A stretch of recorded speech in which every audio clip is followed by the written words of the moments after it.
There are people who got a flyer, they got a piece of literature, they saw the church sign. And I think that goes hand in hand as well with your advertising. Your track, your flyer, your billboard, your church sign. Have all that cohesive, all of it matched together. Your website, the same colors, the same theme. And when people drive by your church, they ought to know it's a church. They ought to recognize, wait a minute, I saw that flyer. And that's a church. I've heard about that church. My coworker goes to that church. There's a lot of connecting instances. Sure. I've heard in the last few weeks even of people putting the dots together like that.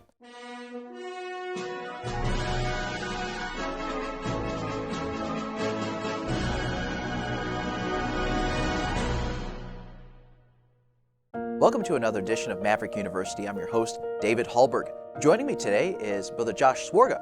Brother Josh Swarga is a graduate of Providence Baptist College and is a missionary on deputation to New Zealand. And exciting news, you guys are getting ready to head to the field probably in the next few months as you're just wrapping up some meetings. And so we're excited about that. Just a few more, and looking forward to getting into another area of our life, next chapter, I guess you'd call it. Yeah, whole new hemisphere of the globe and everything like that. So a long, long way away, Yes. ocean away. Before you were on deputation, you worked at Northwest Bible Baptist Church here in Elgin. You had graduated from college, and I think you were brought on staff pretty quickly, am I right? Yes. Or you were on staff even when you were in college? Yes, so I finished high school 2015, and then I had the opportunity from Pastor Gomez to get hired on that July, and then of course August school started. So it was about 5.5 years being on staff here at the church. Okay, and your responsibilities in the church ministry was primarily graphic related, publishing even. We have some books that we publish at the church and are responsible for an online bookstore as well as advertising. And that's what I want to talk to you about today. I wanted to talk to you about church advertising. And I want you to just kind of give us a brief overview of the philosophy. When we think advertising, we don't often think churches. We think businesses, generating revenue. And although that's not the church's goal to generate revenue, why advertising?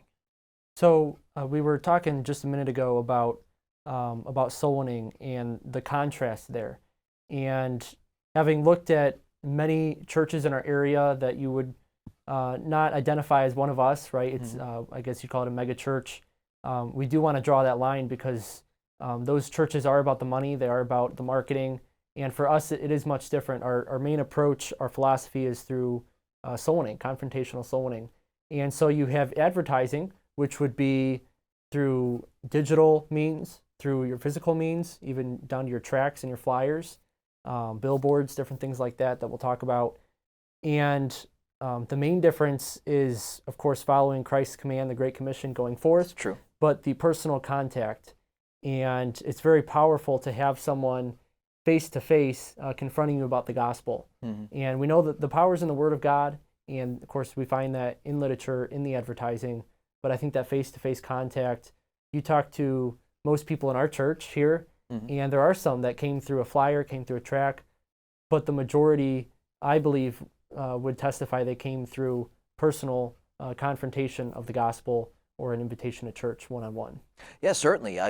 We just finished a spring program at our church, and countless visitors came, and many people heard the gospel, and it was due to someone inviting a friend, a coworker, a neighbor, a relative, whatever it might be, and very few, the exception to the rule, are those members that are sitting in our pew, indeed, even from the last year, that said, I got a flyer on my door, therefore I'm here. Or they looked us up online and just stumbled across our website, liked what they saw, and then came in our members. I mean, the exception to the rule proves the rule that soul winning is the primary means of, quote unquote, advertising your church. But what does advertising do that soul winning doesn't, and vice versa? Well, I like what you said about people stumbling across our website. So with the opportunity of traveling on deputation, we visited about 170 churches total.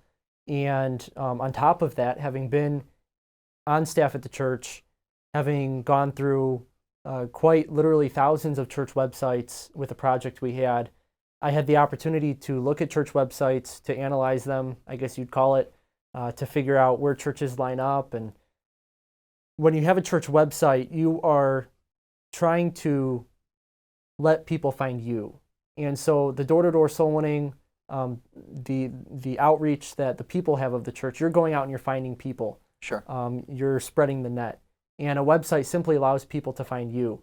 And the analogy I'll give is similar to a business, a coffee shop or a restaurant. And when I'm out, when I'm traveling, when I'm here at home, then, and I'm sure you do the same thing, you always look up on Google Maps, Google reviews, the website of the place. You always look at the photos. You look at what people say. For me, I want to see the atmosphere. I want to see the product, the food or the coffee. Mm-hmm. And that's really important for me because I'm not going to go and waste my money, my even 10 minutes or 20 minutes to go to a place that's poorly represented online. And how much more a church. So when you're out soul winning and you give that person literature about the church, that person more than likely, of course, the younger, the more likely. Sure. But they're going to pull up their phone and they're going to look at the church website. They're going to look at the Google reviews first. They're going to look at all your online presence, and from then decide, is this a place I want to go? Is this a place I want to send my kids on the church bus? And I think that online presence, whether you control it or not, somebody is, and it's important to have that all in order. Yeah, I mean, someone that looks at your website, they're looking for specific things. And you said you've combed through thousands of church websites and you've seen the good, you've seen the bad. Right. What are some things that people are looking for? What needs to be on a website? And maybe where some churches maybe miss the mark with their website design. Yeah. Well, actually one thing that is shocking that people miss is the pastor. And I don't know if that's just a result of churches that change pastors frequently, but you'd be shocked the number of churches' websites that I visited, and you cannot find out who the pastor is as hard as you dig. I would think that would be one of the first things I look for. In fact, when I do research a church and I'm just looking at who's the pastor of this church, I'm always going to the About tab. Exactly. And I'm finding out who's at this church, who's on staff, where are they from, is there anything bio, or is it just simply a static picture of the pastor? Right. And that's it. Oh, great, I know his name. Whoop-de-doo, exactly. You know? Physical location is another big one. Okay, yeah. Sometimes they're missing their address. Oh my. So how do you find the church if you don't have an address? Yeah. So those are just some simple things. Obviously, you got to have the gospel on there somewhere. Gospel video is very powerful, and with some of the stuff we'll talk about in a little bit, I'm sure you can link back to that. So that's a resource you can go back to. If your church has the resources to try and put some information together, like I was talking the other day to my brother, and we were talking about doing some video series or something like that that could assist our soul winners. So maybe a soul winner is just at his workplace or with his neighbor, and he's able to point back to some resources on your church website. When people search for your website, maybe they're Catholic looking for a Baptist church, or they're looking for the truth, the answers. And just have stuff on your website that you can link back to. And when they search on Google, they search in their area, then your website will come up with those topics. So in short, people who are looking for your trying to research your church and determine if they will attend there, they couldn't care less when your next church potluck is. There's bigger things that they're looking for. And although, I mean, it's nice to have a church calendar on your website, that doesn't really answer anybody else's questions other than your existing members. Right. And then to have an updated website too. True. And you don't need a team to do this. You don't need to pay thousands of dollars nowadays to get a website. Honestly, I looked up the cost yesterday, and you can go to Squarespace, and for $14 a month, it's just a recurring cost, $14 a month to have your website up. And they advertise it as taking, I think it was 15 or 30 minutes to build a website. Sure. And so it might take you a little more than that if you want to put some more thought into it. But within a day, you can have an updated website. And I think an updated, simple website is better than an outdated one, wrong information, missing things that somebody else is managing, not even someone connected to your church. Yeah, it needs to be somebody in-house, somebody that can quickly, at the click of a button, have access to it and do it. You talked about this as well, whether you have access to it or not. You talked about this concept of an online presence. Whether you're controlling it or you're not, you have one. Yes. Can you just talk a little bit about that? So specifically when it comes to Google and Yelp, Facebook as well, to a degree, someone can make a listing for your church And in fact, if you look up on Yelp or Google, somebody has already made a listing for your church, most likely. And depending on the size of your church, depending on the type of community you live in, whether it's more urban or rural, you'll find the church listing maybe doesn't have any information, doesn't have any reviews. A church like ours, it will naturally attract reviews whether you own that listing or not. Sure. And so I'm encouraging anyone who listens to this podcast, if you're interested in your digital presence, you get that simple website set up, you go to your Google listing, and you might have never seen it before, and there's some reviews on there, some positive, some negative. Somebody's probably uploaded some photos about your church, some positive, some negative. And so it's very simple, it's free. You go in there, you request to own that listing, and then you can manage and encourage your members to submit reviews and get a positive outlook about your church on that Google listing. What experiences have we had with Google reviews and, people posting reviews that are unfavorable, and what have we been able to do about it, especially if they seem very illegitimate? Right. So we have had, I guess you'd call them, I wouldn't call them bots, but I'd call them attacks from various groups and in the past. And those groups would leave negative reviews. They've never visited. They don't know anything about our church, quite frankly. And so you can actually go in there, you can report them. It is a little limited on what you can actually do, but you can report reviews, you can report photos, and allow those to get taken down, hopefully by Google. So you do have a little bit of control when you own that listing. So we've talked about websites quite a bit already, and how easy it can be to have a website, to also own some Google review business listing, I guess is what it's called. Can you talk a little bit about social media, and what about advertising that way?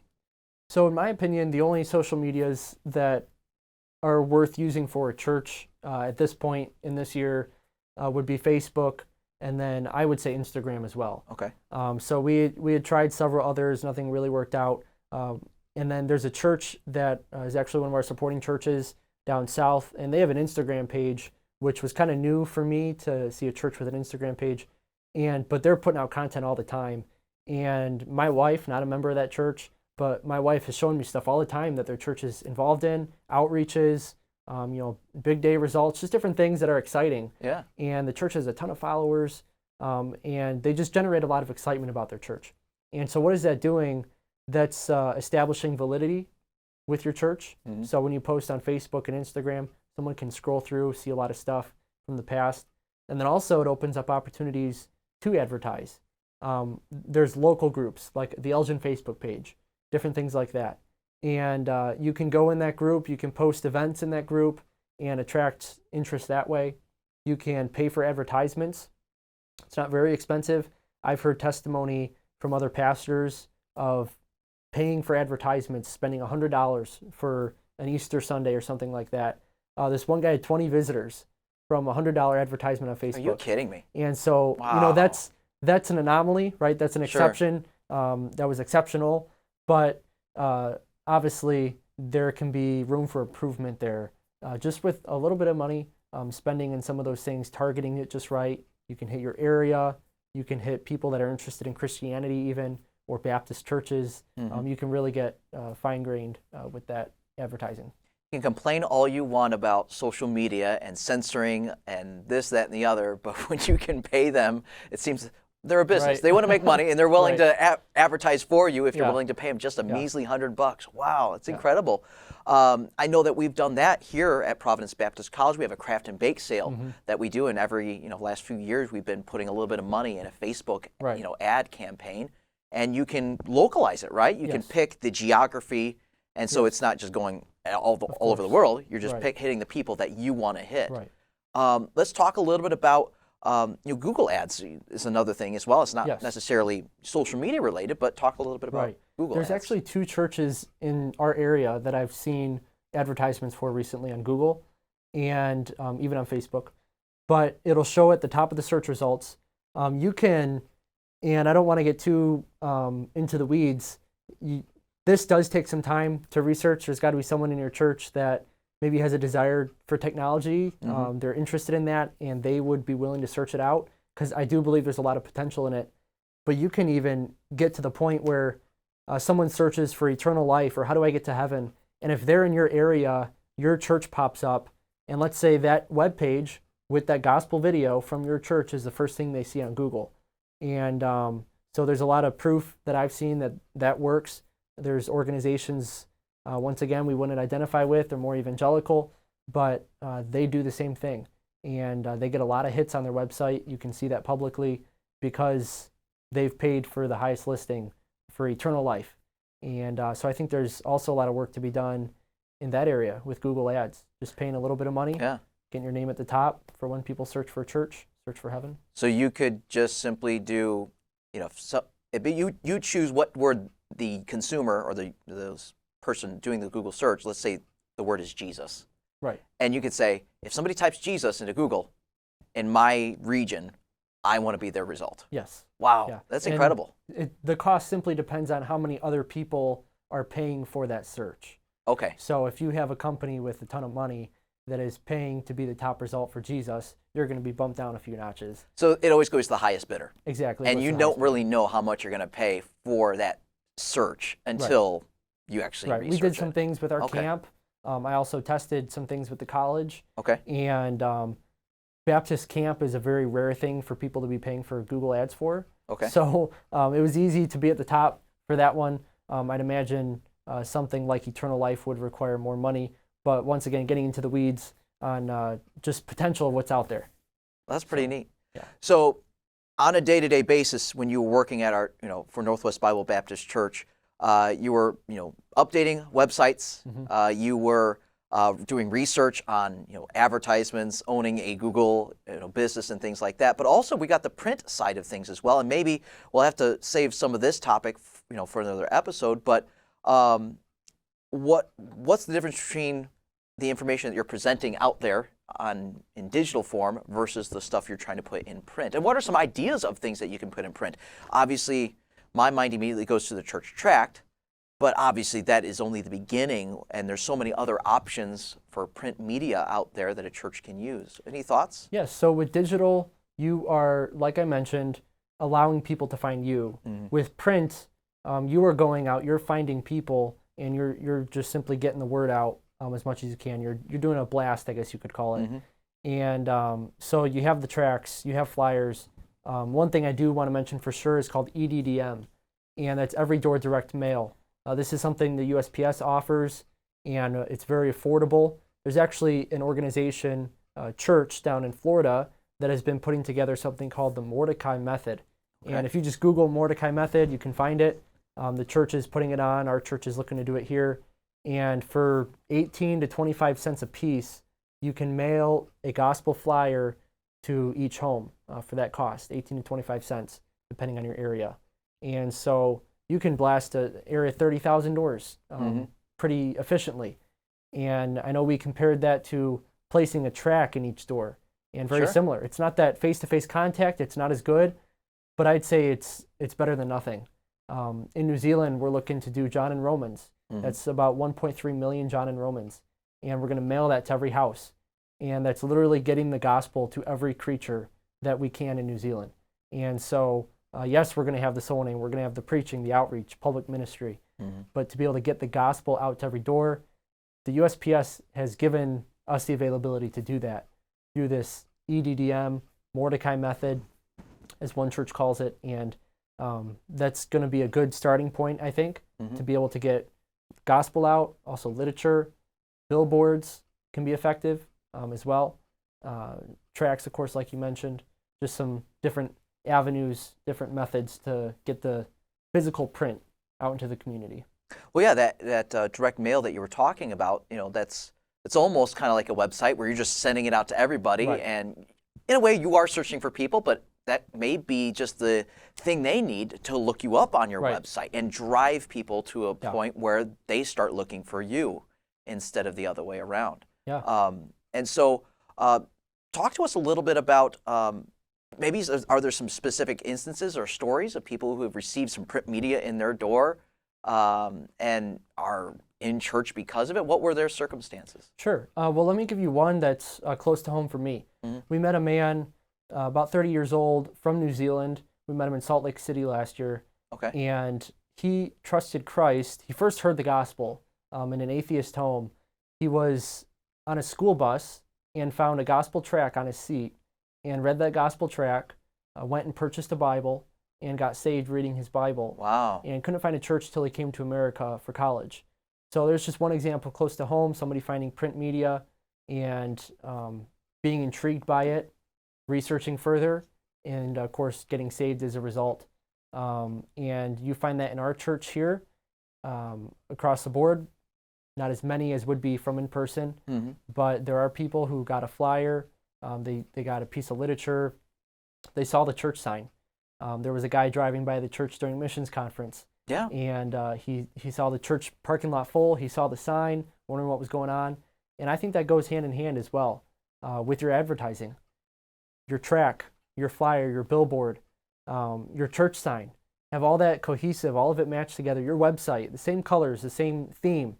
And when people drive by your church, they ought to know it's a church. They ought to recognize, wait a minute, I saw that flyer.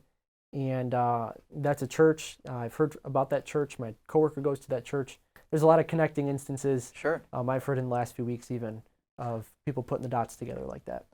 And I like what you were just saying. And here they see it, website, tract in their door, they see it, personal interaction with maybe one of the church members from your church, they hear that. And you combine all of these inputs that go into this person, and they should equal one thing in just one cohesive message like you're talking about, whether it's come visit our church, the gospel message, and man, that can have a profound impact rather than just one object. It's a multi-targeted or multi-directional approach at one target, to get people to hear the gospel. So, well, thank you so much for sharing a lot of this with us, Josh. And we appreciate you coming on, and we're praying for the best for you and your family as you head out to New Zealand, and hopefully you can employ a lot of this stuff there, web and marketing, not marketing, but advertising and soul winning and on a personal basis, and see many people saved as a result. So thank you so much for joining us. Thank you for the opportunity. Appreciate it. All right, make sure you check out our other episodes on YouTube. Make sure that you share, that you like the video as well, and you subscribe. Also, make sure you check out the audio-only platforms as well and subscribe to those as well. Have a good day.